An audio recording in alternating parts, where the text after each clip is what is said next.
Morning, everyone. My name is Mary Kadhomi Ryongo, and I'm the chair of the exploratory committee of the presidential ticket of Okiya Omtata. And I will go to my statement. Good morning, ladies and gentlemen. We take this opportunity to thank members of the press for joining us on this remarkable day as we embark on a journey to shape the future of our country by unveiling Senator Okiya Omtata's Okoiti's Presidential Exploratory Committee. Via Gazette Notice 15372 of the 22nd November 2024, Senator Okiya Omtata announced the formation of his Presidential Exploratory Committee of 7 members, 2 support staff, and a patron. The decision to gazette the committee and its terms of reference, that is the TOR, was to inform the public and to formally create its direct link to Senator Okiya Omtata.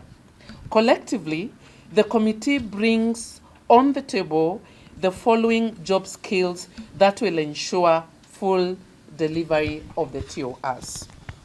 I will go through the members of this committee, and I will start with our spokesperson, who is on my side, Kevin Kimwatu. Kevin Kimwatu is a brand and a campaign strategist based in Kenya. Kevin has built a reputable career profile and has been involved in different campaigns from political, humanitarian, and corporate worlds. Kevin is a speaker, facilitator, coach, mentor in social programs. He has a proven track record in creating and implementing campaigns while leveraging content messaging to ensure brand visibility. He has been involved in different movements, both in the political and the professional arena. And at this point, I want to invite Kevin to continue the introduction of the rest of our committee members. Thank you. Thank you, Madam Chair Lady. So as you've heard, my name is Kevin Kimwatu. As a spokesperson of this group, I'll introduce the rest of the members, starting with our Chair Lady. Mary Kadhomi Ryungu, Chairperson. Mary Kadhomi Ryungu is a seasoned expert in leadership and a governance and has more than 15 years hands-on experience in horticultural farming and dairy keeping. As both a leader and a farmer, she has gained extensive knowledge in sustainable agriculture and rural development. Mary is a passionate advocate for protecting African food sovereignty, emphasizing the importance of empowering local farmers to produce safe, nutritious, and sustainable food. She is deeply committed to promoting agricultural practices that not only secure Kenyan's food supply, but also safeguard the health and well-being for our communities. That is Mary's profile. Now I come to our chairperson, who happens to be on my right here, the deputy vice person. His name is Charles Olekabaiku. Charles Olekabaiku is a graduate of economics and a public administration. He has more than 15 years experience in corporate employment that includes in the information technology, IT, and as telecommunication industry. He has worked for Dell Corporation in Carrollton, Texas, Hewlett Packard in Pomona, California, AT&T Wireless in Anaheim, California, and Verizon Wireless Business, Government, and Customer Operations, BGCO in Atlanta, Georgia. Then I come to David John Bokali. David John Bokali is a civil society leader and a writer. He leads Environmental Africa, a Pan-African organization that leverages natural resources to empower and unify communities in Kenya and across Africa. He is also the coordinator and lead writer of Africa Eco Voices, a communication initiative that is anchored on Pan-African Action Agenda on eco restoration for increased resilience. He has previously worked with the United Nations Environmental Program as a lead author and regional coordinator of environmental initiatives for African youth. As you all know, we also have Hanifa Adan, who's behind me here. Hanifa Adan is a passionate journalist and human rights defender with a degree in journalism and mass communication from the University of Nairobi. Her work is deeply rooted in advocating for social justice, environmental sustainability, and the rights of the marginal communities in Kenya. As a vocal change maker, Hanifa, the founder chairperson of Mazingira Movement, has effectively utilized her online platform to highlight critical issues such as good governance, environmental degradation, and system injustices. Mazingira Movement is a grassroots organization focused on promoting environmental conservation and community well-being. The movement has initiated impactful projects, including large-scale community cleanups, public sensitization drives, and installation of garbage bins in underdeserved areas. These efforts aim to create sustainable and clean environments while fostering community responsibility. Her campaigns have shone on a spotlight on issues like gender-based violence and social inequality, often leading to tangible outcomes such as policy changes and justice for victims. Then we have Jude Ogala, who is an analytical lead. George Ogula, sorry for that. Jude Ogula is a holder of Bachelor of Commerce and a Master's in Business Administration from University of Pune and a Certificate of Analytical from Harvard University. He has immense experience in the private sector, having worked for Unilever Kenya for 5 years in areas of audit, supply chain management, before moving to the UN World Food Programme in the same field for 8 years. He later joined United Nations Secretariat, where he worked for 15 years in various countries, including Lebanon, Italy, Syria, Sudan, New York in USA, specializing in logistic, analytical, and administration. Then we have our legal advisor, who happens to be Victor Kipnietich. Victor is a lawyer with experience in electoral laws, constitution and human rights matter, commercial litigation, employment, labor and related disputes, and intellectual property law. Victor is very passionate in fostering good governance and having a free country governed by the rule of law. He is particularly interested in having a better Kenya.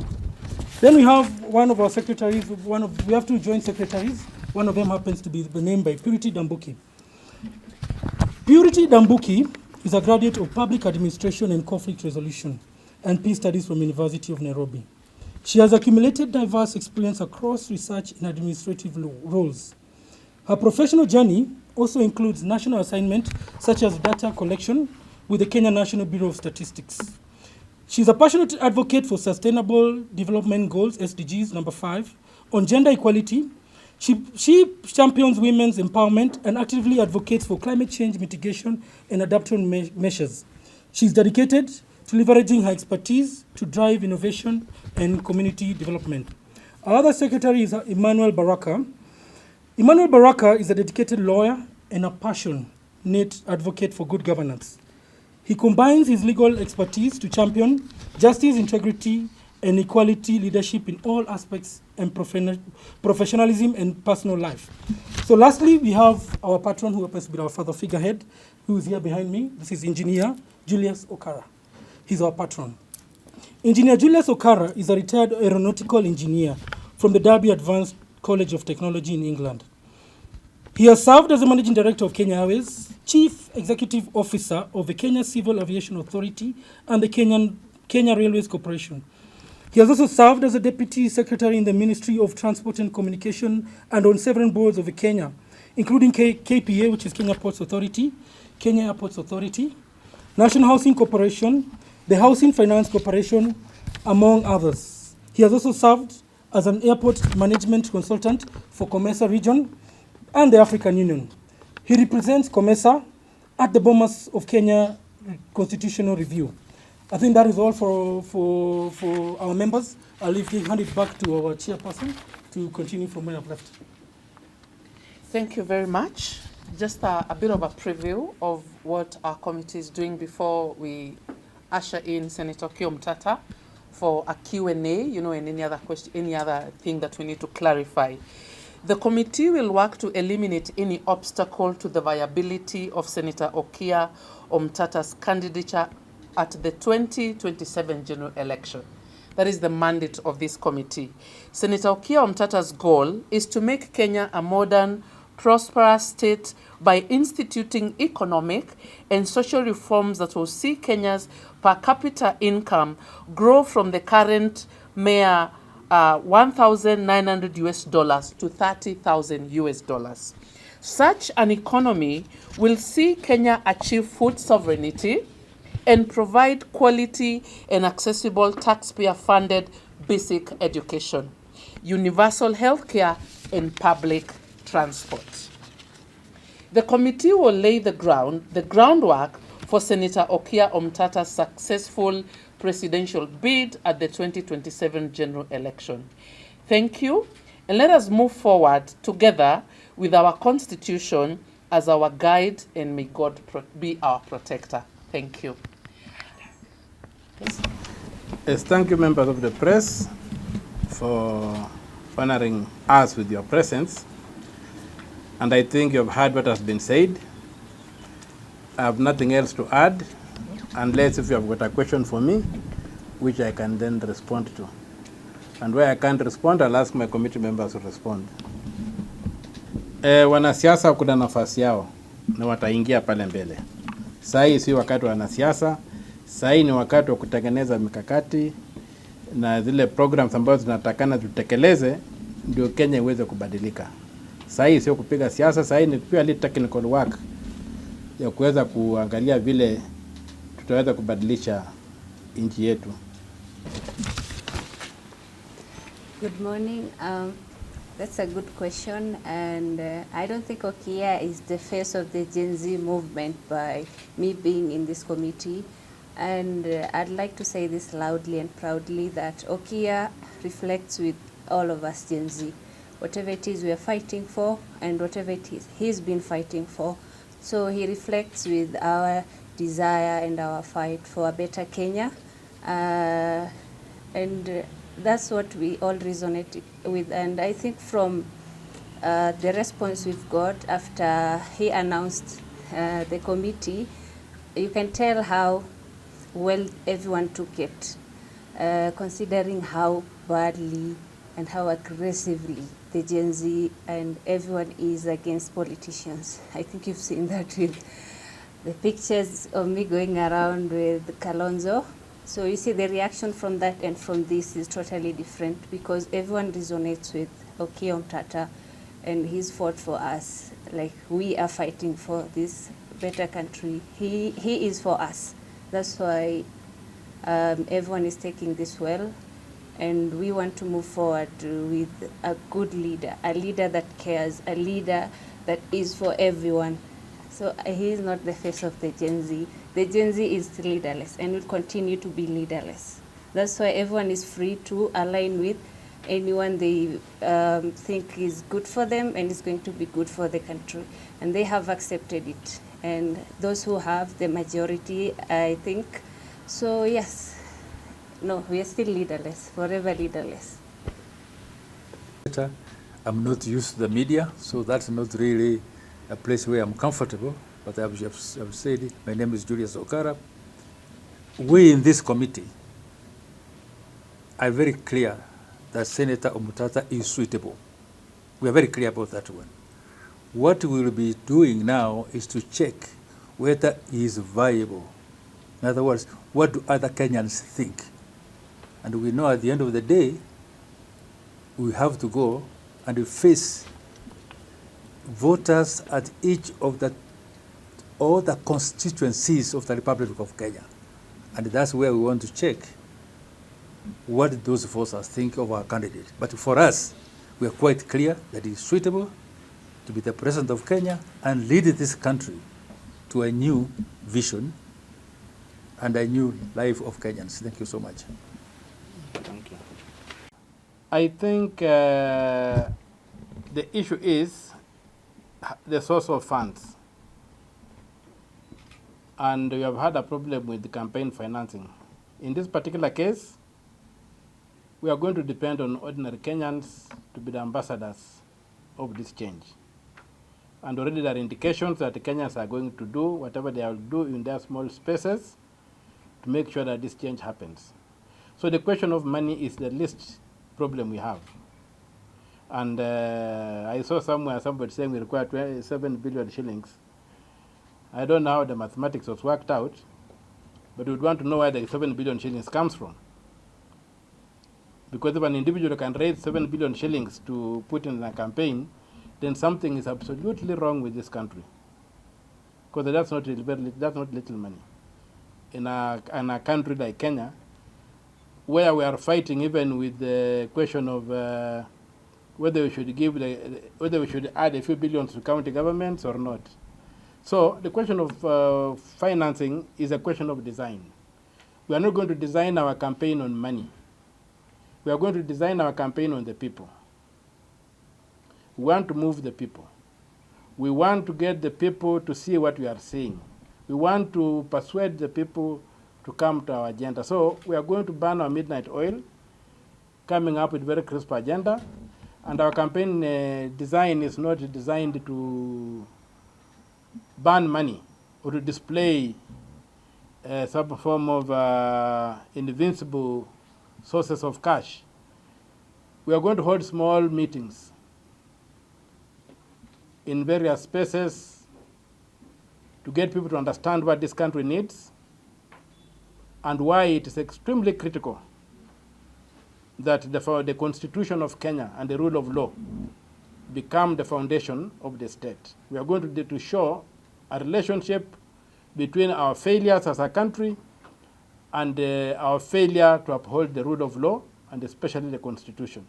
So once that link is made, and this has been tested and tried, once that link is made, no amount of money can stop that movement. We have no money to burn, but we have got ideas and a program to promote. And we have got no doubt that those ideas resonate with the people. We have also our own histories to sell. And if you look at our agenda, we stand for total implementation of the Constitution of Kenya. Piecemeal implementation is out. It's just like if you are given a big truck that is even let us say, it's a 200 horsepower, but the wheels don't have air. One of the wheels is missing. That horsepower is useless. That truck must be complete for you to harvest the horsepower it has. So our Constitution is a very, very powerful tool of modernizing the current government, of modernizing the current country. You have got specific chapters that are very prescriptive, like if you got public finances that are disturbing us, the chapters are very prescriptive. But because there has been a lack of political will to implement the Constitution, that Constitution has looked like a problem. Just like when you have that monster truck and somebody deflates the tires, it will not move. So we must get the truck moving as a first step, full implementation of the Constitution, and then out of that, the other things will come out. And as I have explained in the committee has explained in the summary, the rule of law, and then we look at other things that follow, like poverty, industrialization, and those kind of things. But are well spelled out in the document here. The last question is, are you going to stay the course alone, or moving forward, you will be open to other like-minded people in terms of coalitions or alliances? Well, I'm not a prophet, so I may not talk about tomorrow. But if I talk about today, is that my focus is not going to be diminished. And I'm not one who walks away from a fight. I know there's a fight to dislodge President Ruto from power. And that's a fight I'm going to take on to see that come 2027, this country is put under a different leadership that is value-based, that believes in the rule of law, that believes in the prosperity of the masses, not of individuals, that upholds public office for service and not for personal enrichment, that punishes crime, including theft by servant, which you call corruption. So those are going to happen, and I think going ahead, if like-minded people come, the more the merrier. The more the merrier. I'm not a loner, but I don't compromise. That's when sometimes I appear like a loner. When I'm in a team that is not doing the right thing, I move on. But I'm not a loner. And I'll not wait for a team to be formed so that we can move. The journey has begun, and those, if we meet like-minded people ahead, we'll join forces and move. But for now, we want to finalize crafting our ideological and policy framework of what we think that this Kenya will be. We want, when Kenyans sing the national anthem, they see the country there praising. Right now, when you sing the national anthem, it's like you are singing to a different country. not the country you live in. So our destination is very clear. We want the challenge of leadership for us is to convert resources into wealth. And we have a lot of resources, beginning with the human resource, natural resources, and things like those. So we want to convert those into wealth to make sure that the Kenyan economy is an economy that can compete with any other in the modern world. That's our target. Thank you.